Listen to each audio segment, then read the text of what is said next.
आस्था व चमत्कारों से जुड़ा एक और गांव मध्य प्रदेश के देवास का गंधर्वपुरी, जो राजा गंधर्वसेन के श्राप से पूरा पत्थर में बदल गया है। इस गांव का नाम पहले चंपावती था। चंपावती के पुत्र गंधर्वसेन के नाम पर इसको गंधर्वपुरी नाम मिला।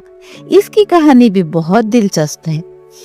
मान्यता है कि इंद्र ने अपने पुत्र गंधर्वसेन को मर्यादा का पालन न करने पर क्रोधित हो धरती पर जाकर गधे के रूप में जन्म लेने का श्राप दे दिया। गंधर्वसेन ने श्राप से मुक्ति का मार्ग पूछा।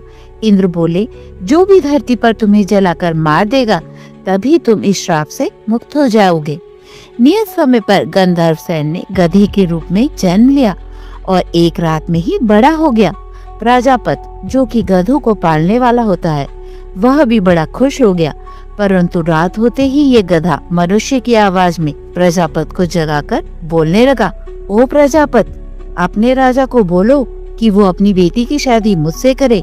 रोज रात को गधा यही बोलता था। इससे प्रजापत परेशान हो गया। उसने घबराकर कई बार गधे को छोड़ भी दिया, परंतु रोज गधा वहीं आ जाता। प्रजापत गांव छोड़कर जाने का निश्चय करने लगा।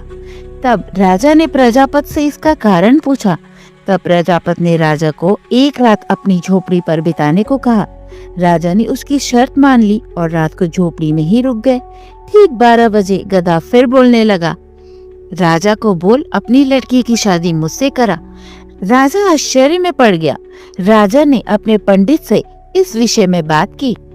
पंडितों ने राजा को बताया कि इंद्र का पुत्र गधे का जन्म ले धरती पर आएगा और उसकी शादी आपकी पुत्री से होगी। राजा ने प्रजापत को गधे की बारात लाने को कहा। इस तरह गधे और राजकुमारी की शादी करा दी गई। इस तरह गंधर्वसेन दिन भर गधा बना होता, पर रात होते ही वह गधे का चोला छोड़कर मनुष्य बन जाता। इस तरह से दिन बीतते गए और उनकी 3 संतानें हुई, भर्तहरि, विक्रम और मैनावती। एक दिन रानी ने अपनी बेटी से पूछा, बेटी, तेरा पति तो एक गधा है, फिर ये 3 संतानें कहाँ से आई? बेटी बोली, माँ, ये दिन भर गधे होते हैं और रात में ये गधे का चोला छोड़ मनुष्य बन जाते हैं। रानी आश्चर्यचकित रह गई। उसने छुपकर देखने की सोची।